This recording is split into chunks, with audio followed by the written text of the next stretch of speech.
Bonjour à tous, je suis Gilles Mention, je suis ramené à venir communiquer avec vous aujourd'hui, donc je me suis dit je vais faire une vidéo, je vais communiquer.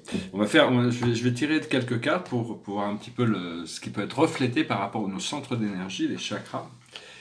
Je vais tirer 7 cartes pour les principaux chakras et rajouter l'étoile de la terre et l'étoile de l'âme.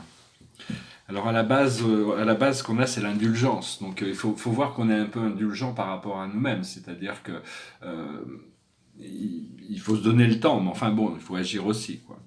Ce que l'on a au niveau du nombril, au niveau des plans terrestres, on a l'enthousiasme. Donc on ressent l'enthousiasme des choses qui arrivent.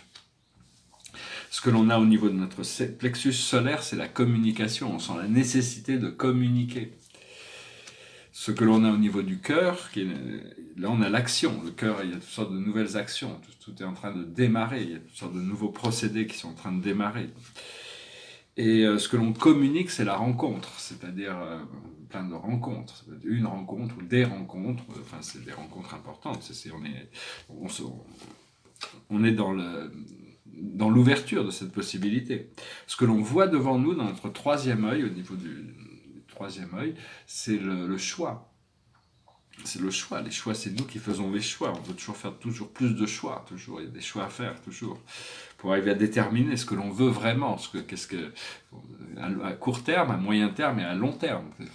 En essence, on veut vivre au paradis. On veut vivre dans le bonheur éternel. Maintenant, ou plus tard, et pour l'éternité. Donc, mais enfin bon, le choix, de toute manière, on a tous des choix différents. Ça dépend des situations de notre vie qui ont été créées pour notre évolution.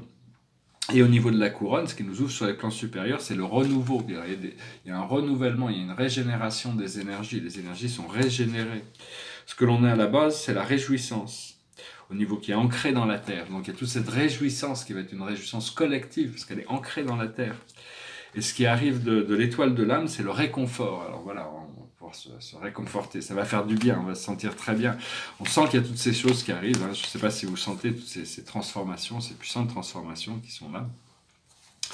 Je voulais dire que tout ça, c'est des connaissances qui vont venir progressivement s'intégrer dans la conscience collective, mais c'est que la science transcendantale et les sciences ésotériques, les sciences spirituelles, elles surpassent les sciences linéaires, c'est-à-dire il va bientôt y avoir, c'est dans tous les domaines des sciences appliquées, aussi bien de la philosophie, de la sagesse, parce que tout vient de notre connexion avec notre source intérieure.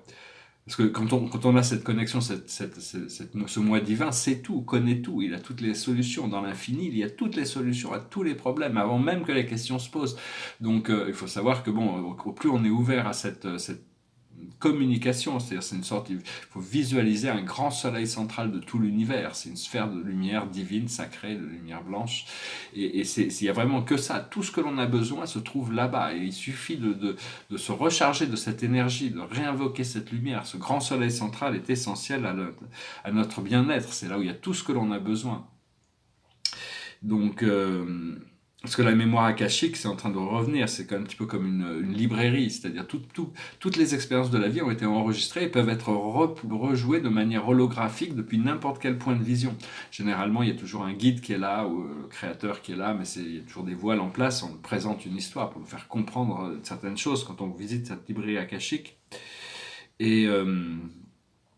Et donc, oui, hein, parce que bon, à la fin on a vécu notre histoire est beaucoup plus longue que ce qu'on pense. Je parlais un petit peu de ça, je peux rentrer dans ce sujet, mais c'est à la fin de l'Atlantis, il y avait des dieux qui étaient là en place, les dieux égyptiens, les dieux grecs, c'était des êtres supérieurs qui manageaient le programme des hommes. Puis à un moment donné, ils sont partis à la chute d'Atlantis, et c'est les Anunnaki qui ont repris le programme à travers ils étaient au centre de enfin, ils voulaient se mettre au centre par rapport à la Terre, par rapport à cette alliance d'Anshara, l'alliance noire, c'est le côté obscur de la force, ces empires galactiques qui avaient causé des guerres galactiques pendant des millénaires, des millions d'années. Et donc, mais tout ça c'est fini ici, parce que les Anunnaki en 1996 ont lâché le pouvoir. Ce qu'il y a, c'est que les mignons qui travaillaient pour eux, leurs pions humains, se sont rebellés contre leurs anciens maîtres, et donc, ça prend un peu plus de temps. Mais donc les Anunnaki sont en train de travailler, peut-être pas tous, hein, je me parle des principaux qui ont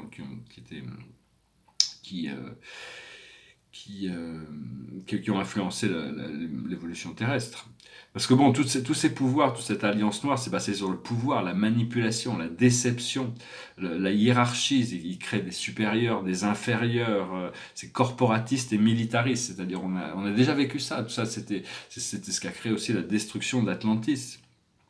Et donc en 1996, les Anunnaki sont revenus à la lumière. Hein, donc parce que toutes ces organisations, elles fonctionnent un petit peu comme des mafias criminelles. Hein, elles s'aiment pas trop, mais elles doivent travailler ensemble parce qu'elles se partagent. Enfin, tous ces mignons qui sont restés et donc qui vont bientôt, enfin on appelle les Illuminati ou enfin, tous ceux qui sont connectés avec l'Alliance Noire, qui travaillent contre l'humanité, contre la vie. Mais enfin bon, c'est des êtres qui sont des êtres de lumière en réalité, mais ils ont oublié qu'ils sont des êtres de lumière, et ils n'ont aucune conscience de ça. Enfin bon, Dieu fera ce qu'il peut pour les sauver. Enfin, la lumière a déjà gagné, nous sommes déjà victorieux, vous êtes la preuve de cette victoire, nous sommes la preuve de la victoire, parce qu'on n'aurait pas dû passer, le monde aurait pu s'autodétruire à la fin du millénaire, ou avant 2012, maintenant ça y est, on est rentré dans l'âge du Verseau, donc toutes les anciennes prophéties ne sont plus valides, maintenant on a cet accès à ce tunnel de lumière, cette lumière blanche et jaune du soleil, qui est alignée sur le centre galactique, qui nous rappelle le grand soleil central de l'univers, auquel il faut toujours se connecter. Parce que toute la connaissance, on trouve toute la connaissance que l'on peut rechercher dans ce soleil central. J'ai pas pu jeûner, hein. J'essaye même plus, mais enfin, le spirit ne m'encourage pas, donc ça va. J'aimerais bien y arriver à faire quelques jours de jeûne quand même pendant ce ramadan. Et donc c'est la lumière de l'ascension. Pour moi, la lumière de l'ascension, c'est une lumière blanche et jaune, mais bon, chacun doit trouver la fréquence. C'est une lumière divine, c'est une lumière très pure. Mais on est connecté à des fréquences, c'est notre âme qui nous guide avec tout ça. Oui, parce que bon,